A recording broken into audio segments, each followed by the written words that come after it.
ಅದು ಸಿಸ್ಟಮ್ ಏನು ಅಂತ. ಬಟ್ ನಾನೇನು ಹೇಳಿದೆ, ಗುಜರಾತ್ ಮಹಾರಾಷ್ಟ್ರದಲ್ಲಿ ಪಾಯ್ಬಿಟ್ ಆಗಿರುವಂಥ ಜಾಗಗಳಲ್ಲಿ ಪರ್ಮಿಟ್ ಇರೋರು ಕೊಡ್ತಾರೆ, ಆ ಸಿಸ್ಟಮ್ ಇದೆ, ನಮ್ಮಲ್ಲಿ ಇಲ್ಲ ಅಂತ ಹೇಳಿದ್ವಿ. ಇಂಟ್ರಾಕ್ಷನ್ ಮಾಡುವಾಗ ಅದು ಒಂದು ತಪ್ಪಾಗಿ ಅರ್ಥೈಸ್ಕೊಂಡಿದ್ದಾರೆ, ಮನೆ ಮನೆಗೆ ಸಪ್ಲೈ ಮಾಡ್ತಾರೆ ಅಂತ. ಆ ಸಿಸ್ಟಮ್ ಪ್ರಸ್ತಾವನೆ ಸರ್ಕಾರದ ಮುಂದೆ ಇಲ್ಲ, ಯಾರ ಮುಂದೆನೂ ಇಲ್ಲ. ಅದನ್ನು ಮಾಡೋಕ್ಕೂ ನಾನು ಬಿಡೋದಿಲ್ಲ, ಅದಕ್ಕೆ ಅವಕಾಶನೂ ಕೊಡೋದಿಲ್ಲ ಅದು. ಯಾಕಂದರೆ ಆ ಥರ ಆದರೆ ಮನೆಗಳಲ್ಲಿ ತೊಂದರೆ ಆಗುತ್ತೆ, ಸಂಸಾರ ಹಾಳಾಗುತ್ತೆ. ಈಗಲೇ ಹೊರಗಡೆ ಹೋಗಿ ಬಂದು ಮನೆಗಳು ಬಂದಾಗ ಎಷ್ಟು ಮಿಸ್ಅಂಡರ್ಸ್ಟ್ಯಾಂಡಿಂಗ್ ಇದೆ. ಅದು ಹೆಣ್ಣು ಮಕ್ಕಳಿಗೆ ಅದರಿಂದ ಅದು ಯಾವುದೇ ತೊಂದರೆ ಆಗಬಾರ್ದು, ಅವ್ರಿಗೆ ನೋವು ಆಗಬಾರ್ದು. ಆ ನಿಟ್ಟಿನಲ್ಲಿ ಯಾವುದೇ ಪ್ರಸ್ತಾವನೆ ಇಲ್ಲ ಅಂತ ನಿಮಗೆ ಈ ಮಾಧ್ಯಮದ ಮೂಲಕ ತಿಳಿಪಡಿಸ್ತೀನಿ. ಆಮೇಲೆ ಈ ತಾಂಡಾಗಳಲ್ಲಿ ಹೆಚ್ಚಿಗೆ ಈ ತಾಂಡಾಗಳು ಅಂತಲ್ಲ, ಕೆಲವು ಪ್ರದೇಶಗಳಲ್ಲಿ ಕಳ್ಳಬಟ್ಟಿ ಮಾಡ್ತಾರೆ. ಅದನ್ನು ಆರೋಗ್ಯ ದೃಷ್ಟಿಯಿಂದ ತಡೆಗಟ್ಟಬೇಕು, ನಿರ್ಮೂಲ ಮಾಡಬೇಕು ಅಂತ ಕ್ರಮ ತಗೊಂಡು ಕೇಳಿದ್ದೀನಿ ನಮ್ಮ ಅಧಿಕಾರಿಗಳಿಗೆ. ಆಲ್ರೆಡಿ ಅವರು ಕೆಲವರು ಕಡೆ ತಾಂಡಗಳಲ್ಲಿ ಹೋಗಿ ಜನಸಂಪರ್ಕ ಸಭೆ ಅಂತ ಮಾಡಿ ಮನವೊಲಿಸಿ ಓಲೈಕೆ ಮಾಡಿ ಇದನ್ನು ಬಿಟ್ಟುಬಿಡಿ, ಬೇಡ, ಆರೋಗ್ಯ ದೃಷ್ಟಿಯಿಂದ ಸರಿ ಇಲ್ಲ ಅಂತ ಹೇಳಿದ್ದಾರೆ. ಅವರು ಪೂರ್ತಿ ಯಶಸ್ವಿ ಆಗಿಲ್ಲ. ಬಟ್ ಈಗ ನಾನು ಮಂತ್ರಿಯಾಗಿ ಅಧಿಕಾರ ಸ್ವೀಕಾರ ಮಾಡಿದ್ಮೇಲೆ ಏನೋ ನನಗೊಂದು ಆಸೆ, ಅದನ್ನು ಅಲ್ಲಿ ಬದುಕುವಂಥ ಬಡವರು ಅವ್ರಿಗೆ ಗೊತ್ತಿಲ್ಲ ಇದರ ಎಷ್ಟು ಅಪಾಯಕಾರಿ ಇದು ಅನ್ನೋದು ಗೊತ್ತಿಲ್ಲದೇ ಆ ಕಳ್ಳಬಟ್ಟಿನ ಸೇವಿಸ್ತಾರೆ. ಅದು ನಿರ್ಮೂಲ ಮಾಡಬೇಕು ಅನ್ನೋದು ಮುಖ್ಯ ಗುರಿ. ಅದು ಅಧಿಕಾರಿಗಳು ಹೇಳಿದ್ದೀನಿ, ಎಲ್ಲೆಲ್ಲಿದೆ ಅಲ್ಲಿ ನೀವು ಹೋಗಿ ಹೇಳಿ ಅವರಿಗೆ ಒಂದು ಅಭಿಯಾನ ಮಾಡಿ ಅವರಿಗೆ ತಿಳಿಸ್ಕೊಡಿ. ಇದರಿಂದ ಆದ ಅನಾಹುತಗಳು ಏನು, ಆಮೇಲೆ ನಮ್ಮ ಲಿವರು ಕಿಡ್ನೀಸ್ ಮೇಲೆ ಬೀರುವಂಥ ಪರಿಣಾಮ ಏನು, ಜೀವಕ್ಕೆ ಹಾನಿ ಆಗುತ್ತೆ ಅಂತ ಹೇಳಿ ಮನವೊಲಿಸಿ ಅದು ನಿಲ್ಲಿಸಿ ಅಂತ ಹೇಳಿದ್ದೀನಿ. ನಮ್ಮ ಅಧಿಕಾರಿಗಳು ಒಪ್ಕೊಂಡಿದ್ದಾರೆ. ಆಮೇಲೆ ಆಂಧ್ರ ಬಾರ್ಡ್ರಲ್ಲಿ ಇದು ಟ್ಯಾಡಿ ಎಂಡ ಸಪ್ಲೈ ಆಗುತ್ತೆ, ರಾಯಚೂರು ಯಾದಗಿರಿಯಲ್ಲೆಲ್ಲ ಸುಮಾರು ಎಲ್ಲ ಹಿಡಿದು ಅವರೆಲ್ಲನೂ ಅದನ್ನೆಲ್ಲ ವೇಸ್ಟ್ ಮಾಡಿ ಚೆಲ್ಲಿ ಎಲ್ಲ ಮಾಡಿದ್ದಾರೆ, ಬುದ್ಧಿ ಕಲಿಸ್ತಾ ಇದ್ದಾರೆ. ಅದಾಗಬಾರ್ದು. ಆಂಧ್ರದು ನಮ್ಮಲ್ಲಿ ಬಂದು ಟ್ಯಾಡಿ ಕುಡಿದ್ರೆ ಅದನ್ನು ಇದು ಇಲಿಸಿಟ್ ಲಿಕ್ಕರ್, ನಮಗೆ ಅದು ನಮ್ಮ ಲಿಕ್ಕರ್ ಅಲ್ಲ. ನಾವು ಬಾಯ್ಬಿಟ್ಟು ಮಾಡಿ ಎಷ್ಟೋ ದಿವಸ ಆಗಿದೆ ನಮ್ಮ ಸರ್ಕಾರ ಟ್ಯಾಡಿ. ಯಾಕಂದರೆ ಅಂಥ ಡ್ರಿಂಕ್ಸ್ ಕುಡಿಯೋದು ಬೇಡ. ಜನ ಏನಾದರೂ ಕುಡಿಯೋದಿದ್ದರೆ ಕ್ವಾಲಿಟಿ ಡ್ರಿಂಕ್ಸ್ ಕೊಡಲಿ, ಅವರ ಒಂದು ಆರೋಗ್ಯ ಕಾಪಾಡಿಕೊಳ್ಳಿ, ಚೆನ್ನಾಗಿರಲಿ ಅನ್ನೋ ಒಂದು ಉದ್ದೇಶದಿಂದ ಇದನ್ನು ನಮ್ಮ ಸರ್ಕಾರ ಮಾಡಿದೆ. ಈಗ ನಾವು ಇದ್ರ ಬಗ್ಗೆ ಯಾವ ಆದೇಶನೂ ಹೊರಡಿಸಿಲ್ಲ, ಯಾವ ಆದೇಶನ ಹಿಂಪಡೆಯುವಂಥ ಅವಶ್ಯಕತೆಯೂ ಈಗ ಬರೋದಿಲ್ಲ. ಅದಿಲ್ಲ, ಚರ್ಚೆಗೆ ಬಂದಿದ್ದಷ್ಟೇ ವಿಷಯ ಇದು. ಅದು ತಪ್ಪಾಗಿ ಅರ್ಥೈಸೋದ್ರಿಂದ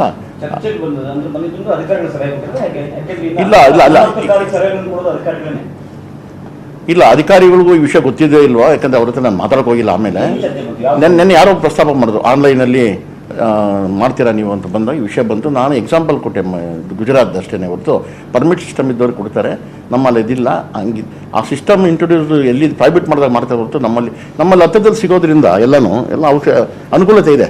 ಆ ಅವಶ್ಯಕತೆ ಮನೆ ಸಪ್ಲೈ ಮಾಡೋ ಅವಶ್ಯಕತೆ ಬರಲ್ಲ. ಆ ಪ್ರಪೋಸಲ್ಲು ನಾನು ಸಪೋರ್ಟ್ ಮಾಡಲ್ಲ, ಅದನ್ನು ಇಲ್ಲ, ನಮ್ಮ ಮುಂದೆ ಇಲ್ಲ ಅದು.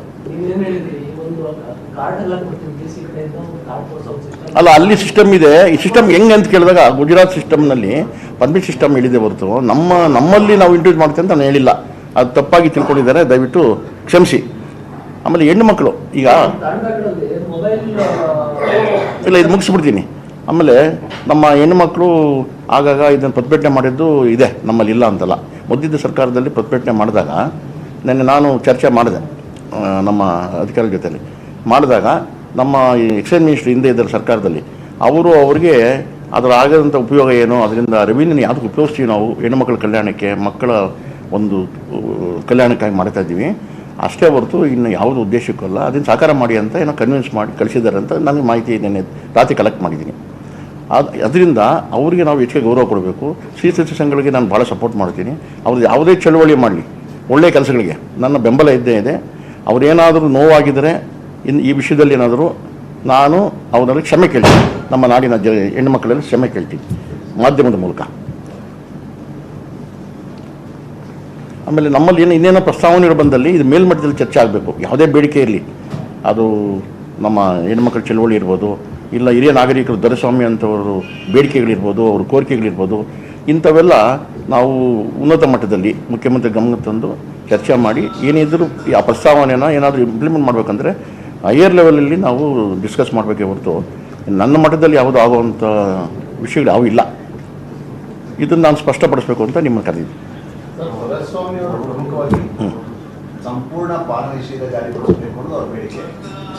ಅಲ್ಲ, ಅದಕ್ಕೆ ಅವ್ರ ಹೆಸರು ಪ್ರಸ್ತಾಪ ಮಾಡಿದ್ದು. ಹಿರಿಯರು, ಮುತ್ಸದ್ದಿ, ನಮ್ಮ ತಂದೆ ಸಮಾನರು ದೊರೆಸ್ವಾಮಿ ಅವರು, ಅವರ ಒಂದು ಅಡ್ವೈಸು ನಾನು ತಗೊಂಡು ಮುಂದಿನ ದಿನಗಳಲ್ಲಿ ನಾನು ಮುಂದುವರಿತೀನಿ. ಅಂದರೆ ಸಂಪೂರ್ಣ ಪಾನ ನಿಷೇಧಕ್ಕೆ ನಿಮ್ಮ ಒಂದು ಒಲವಿದೆಯಾ ಅಂತ? ಇಲ್ಲ, ಅದನ್ನ ಅಲ್ಲ, ಅದು ಪಾನ ನಿಷೇಧ ರಾಜ್ಯದಲ್ಲಿ ಜಾರಿ ಅಲ್ಲ, ಅವರ ರಿಯಾಕ್ಷನ್ ನೋಡಿ ನಾನು ಇವತ್ತು ಮಾತಾಡ್ತಾ ಇದ್ದೀನಿ ಪ್ರಜಾವಾಣಿಯಲ್ಲಿ ಅಷ್ಟೇ. ಬಟ್ ಅದು ನಾನು ಹೇಳೋ ನಾನು ಅದನ್ನ ಹೇಳಕ್ಕೆ ಬರಲ್ಲ. ಅದು ನಾನು ಆ ವಿಷಯದಲ್ಲಿ ನಾನು ರಿಯಾಕ್ಟ್ ಮಾಡೋದು ತಪ್ಪಾಗುತ್ತೆ. ತಾಂಡಾಗಳಲ್ಲಿ ಕಳಬಟ್ಟಿ ತಯಾರಿಸ್ಕೊಂಡು ಕುಡಿತಾರೆ, ಅದರಿಂದ ಅವ್ರ ಆರೋಗ್ಯ ಹಾಳಾಗುತ್ತೆ, ಅವ್ರು ಮನವೊಲಿಸಬೇಕು, ಕರೆಕ್ಟು. ಆದರೆ ನಿಮ್ಮ MSIL ಮಧ್ಯ ಕುಡಿದ್ರೆ ಆರೋಗ್ಯ ಅಲ್ಲ, ತಾಂಡ ಒಂದೇ ಅಲ್ಲ, ಹಿಂದುಳಿದ ಜನ ಟ್ರೈಬಲ್ಸು, ಇನ್ನೂ ಕೆಲವು ಸುಮಾರು ಜನ ಕಾಡಲ್ಲಿ ಅಲ್ಲಿ ಇರ್ತಾರಲ್ಲ, ಬರೀ ತಾಂಡಕ್ಕೆ ರೆಫರ್ ಮಾಡೋದು. ಅವರು ಪಾಪ ನಮ್ಮ ಹಂಗೆ ಎಲ್ಲ ನಮ್ಮ ಕಮ್ಯುನಿಟಿ ಜನ, ಸೊ ಅವ್ರ ಬಗ್ಗೆನೇ ದೂಷಣೆ ಮಾಡೋದು ಬೇಡ. ಈ ಕಳ್ಬಟ್ಟಿ ಎಲ್ಲ ಕುಡಿತಾರೆ. ಈಗ ಅವರೊಬ್ಬರೇ ನಾನು ತಾಂಡದ್ರು ಅಂತಲ್ಲ, ಅವ್ರಿಗೆ ಬೇಕಿದ್ರೆ ನಿಯರೆಸ್ಟು ಈಗ MSL ಶಾಪ್ಸ್ ಇದೆಯಲ್ಲ, ಅದನ್ನ ಅನುಕೂಲ ಪಡ್ಕೋಬೋದು. ಅವರು ಅಷ್ಟೊಂದು ಬೇಕೇ ಬೇಕು ಅಂದಾಗ ಅವ್ರು ಮಾಡ್ಬೋದು.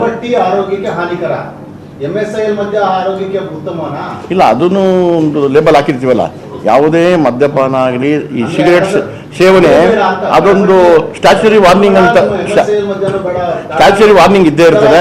ಅದನ್ನು ನೋಡಿಕೊಂಡು ಅವ್ರ ಗಮನದಲ್ಲಿ ಇಟ್ಕೊಂಡೇ ಅವ್ರದ್ದು ಸೇವನೆ ಮಾಡ್ತಾರೆ.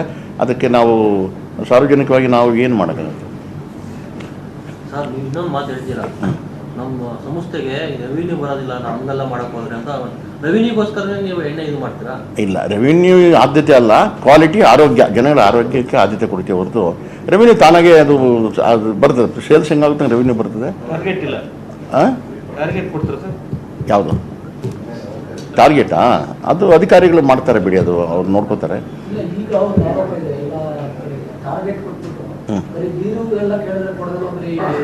ಅದು ಅಧಿಕಾರಿಗಳ ಹತ್ರ ನಾನು ಮಾತಾಡ್ಬಿಟ್ಟು ನಿಮಗೆ ಇನ್ನೊಂದು ಸಾರಿ ವಾಪಸ್ ಬರ್ತೀನಿ ಮಾಧ್ಯಮಕ್ಕೆ.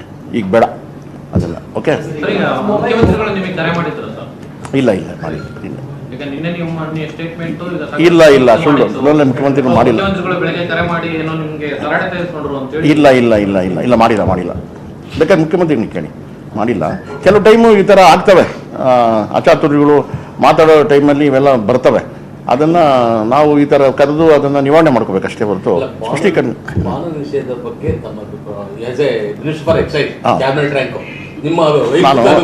ಬಂದು ಅಧಿಕಾರ ಸ್ವೀಕಾರ ಮಾಡ್ತಿದ್ದ ದಿವಸಕ್ಕೆ ನಾನು ಯಾವುದೇ ಒಂದು ರಿಯಾಕ್ಷನ್ ಕೊಟ್ಟು ಅದು ತಪ್ಪಾಗುತ್ತೆ. ಅದನ್ನು ದೊಡ್ಡದಾಗಿ ಮ್ಯಾಗ್ನಿಫೈ ಮಾಡಿ ಇವಾಗ ಏನು ಬಂತು ನಿನ್ನೆಯಿಂದ ಆ ಥರ ಮಾಡೋ ಸಾಧ್ಯತೆ ಇರೋದ್ರಿಂದ ಅದನ್ನು ನನ್ನ ಮಟ್ಟದಲ್ಲಿ ನಾನು ಉತ್ತರ ಹೇಳೋದಕ್ಕೆ ಸಾಧ್ಯ ಇಲ್ಲ. ಸರ್, ದಯವಿಟ್ಟು ಕ್ಷಮಿಸಿ. ಇಲ್ಲ ಇಲ್ಲ, ಇನ್ನೂ ಆ ಪ್ರಸ್ತಾವ ಬಂದ ಅದ್ರ ಬಗ್ಗೆ ಚರ್ಚೆನೇ ಇಲ್ಲ. ಶ್ರೀ ಸಂಘಗಳಿಗೆ ನಾನು ಭಾಳ ಸಪೋರ್ಟ್ ಮಾಡ್ತೀನಿ. ಅವ್ರದ್ದು ಯಾವುದೇ ಚಳುವಳಿ ಮಾಡಲಿ, ಒಳ್ಳೆಯ ಕೆಲಸಗಳಿಗೆ ನನ್ನ ಬೆಂಬಲ ಇದ್ದೇ ಇದೆ. ಅವ್ರೇನಾದರೂ ನೋವಾಗಿದ್ದರೆ ಈ ವಿಷಯದಲ್ಲಿ ಏನಾದರೂ ನಾನು ಅವರಲ್ಲಿ ಕ್ಷಮೆ ಕೇಳ್ತೀನಿ. ನಮ್ಮ ನಾಡಿನ ಹೆಣ್ಣುಮಕ್ಕಳಲ್ಲಿ ಕ್ಷಮೆ ಕೇಳ್ತೀನಿ ಮಾಧ್ಯಮದ ಮೂಲಕ. ಶ್ರೀ ಸಂಘಗಳಿಗೆ ನಾನು ಭಾಳ ಸಪೋರ್ಟ್ ಮಾಡ್ತೀನಿ. ಅವ್ರದ್ದು ಯಾವುದೇ ಚಳುವಳಿ ಮಾಡಲಿ, ಒಳ್ಳೆಯ ಕೆಲಸಗಳಿಗೆ ನನ್ನ ಬೆಂಬಲ ಇದ್ದೇ ಇದೆ. ಅವರೇನಾದರೂ ನೋವಾಗಿದ್ದರೆ ಈ ವಿಷಯದಲ್ಲಿ ಏನಾದರೂ ನಾನು ಅವರಲ್ಲಿ ಕ್ಷಮೆ ಕೇಳ್ತೀನಿ. ನಮ್ಮ ನಾಡಿನ ಹೆಣ್ಣುಮಕ್ಕಳಲ್ಲಿ ಕ್ಷಮೆ ಕೇಳ್ತೀನಿ ಮಾಧ್ಯಮದ ಮೂಲಕ. ಶ್ರೀ ಸಂಘಗಳಿಗೆ ನಾನು ಭಾಳ ಸಪೋರ್ಟ್ ಮಾಡ್ತೀನಿ. ಅವ್ರದ್ದು ಯಾವುದೇ ಚಳುವಳಿ ಮಾಡಲಿ, ಒಳ್ಳೆಯ ಕೆಲಸಗಳಿಗೆ ನನ್ನ ಬೆಂಬಲ ಇದ್ದೇ ಇದೆ. ಅವರೇನಾದರೂ ನೋವಾಗಿದ್ದರೆ ಈ ವಿಷಯದಲ್ಲಿ ಏನಾದರೂ ನಾನು ಅವರಲ್ಲಿ ಕ್ಷಮೆ ಕೇಳ್ತೀನಿ. ನಮ್ಮ ನಾಡಿನ ಹೆಣ್ಣುಮಕ್ಕಳಲ್ಲಿ ಕ್ಷಮೆ ಕೇಳ್ತೀನಿ ಮಾಧ್ಯಮದ ಮೂಲಕ. ಇದು ನ್ಯೂಸ್ 18 ಕನ್ನಡದ ಬಿಗ್ ಇಂಪ್ಯಾಕ್ಟ್. ಯಾಕಂದ್ರೆ ಜನರಿಗೂ ನಾವು ಅವಕಾಶವನ್ನ ಮಾಡಿಕೊಟ್ಟಿದ್ವಿ. ನಾಗೇಶ್ ಅವರು ಮನೆಗೂ ಮದ್ಯ ಸಪ್ಲೈ ಮಾಡೋದಕ್ಕೇನೋ ಹೊಸ ಯೋಜನೆ ಬಗ್ಗೆ ಚರ್ಚೆ ಮಾಡ್ತಾ ಇದ್ದಾರಂತೆ.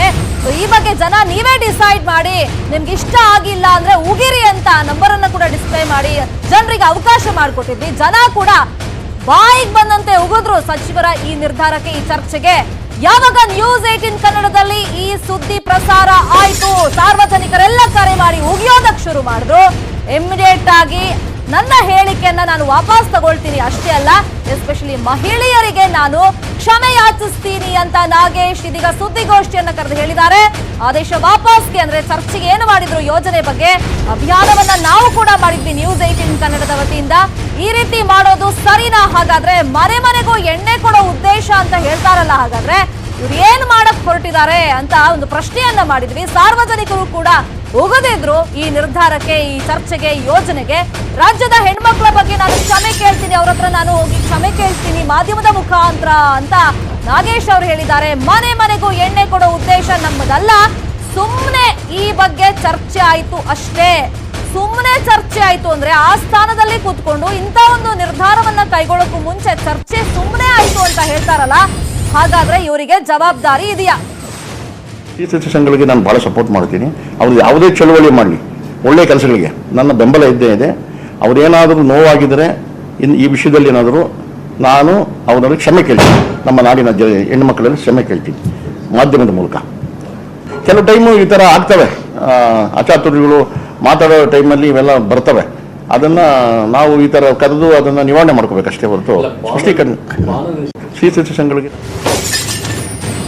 ಅಬಕಾರಿ ಸಚಿವ ನಾಗೇಶ್ ವಿವಾದಾತ್ಮಕ ಹೇಳಿಕೆ ವಿಚಾರಕ್ಕೆ ಸಂಬಂಧಪಟ್ಟಂತೆ ರಾಜ್ಯದಲ್ಲಿ ಮದ್ಯವನ್ನೇ ಸಂಪೂರ್ಣವಾಗಿ ಬ್ಯಾನ್ ಮಾಡಬೇಕು, ನಿಷೇಧ ಮಾಡಬೇಕು ಅಂತ ಇನ್ಫೋಸಿಸ್ ಫೌಂಡೇಶನ್ ಸಂಸ್ಥಾಪಕಿ ಸುಧಾಮೂರ್ತಿ ಅವರು ಪ್ರತಿಕ್ರಿಯೆಯನ್ನ ಕೊಟ್ಟಿದ್ದಾರೆ. ಯಾಕಂದ್ರೆ ಇವರು ಹಳ್ಳಿಗೆ ಹೋಗಿದ್ದಾರೆ, ಮಹಿಳೆಯರಿಗೆ ಏನು ಸಮಸ್ಯೆ ಆಗ್ತಿದೆ ಅನ್ನೋದು ಇವ್ರಿಗೆ ಚೆನ್ನಾಗಿ ಗೊತ್ತಿದೆ.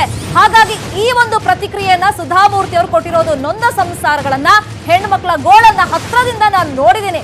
ಕೇವಲ ಒಬ್ಬ ವ್ಯಕ್ತಿ ಮಾತ್ರ ಅಲ್ಲ, ಇಡೀ ಸಂಸಾರವೇ ಈ ಕುಡಿತದಿಂದ ನಾಶವಾಗಿ ಬಿಡುತ್ತೆ. ರಾಜ್ಯದಲ್ಲಿ ಮದ್ಯ ಮಾರಾಟವನ್ನೇ ನಿಷೇಧಿಸಬೇಕು ಅಂತ ಒತ್ತಾಯವನ್ನು ಮಾಡಿದ್ದಾರೆ ಸುಧಾಮೂರ್ತಿ ಅವರು. ಬಂದು ಏನೇನು ಹಾಳು ಮಾಡ್ಬೋದು, ಎಷ್ಟೊಂದು ಕಷ್ಟಪಟ್ಟು ಹೆಣ್ಮಕ್ಳು ದುಡ್ಡು ಗಳಿಸಿರ್ತಾರೆ. ಅದು ಹೊಡ್ತಾ ಬರ್ತಾ ಮನೆಯಲ್ಲಿ ಬರೀ ದುಡ್ಡು ಒಂದೇ ಜೊತೆಗೆ ಮನೆ ಶಾಂತಿ ಅಂತ ಇದು ನನ್ನ ವೈಯಕ್ತಿಕ ಹತ್ತರಿಂದ ಅವ್ರ ಜೀವನ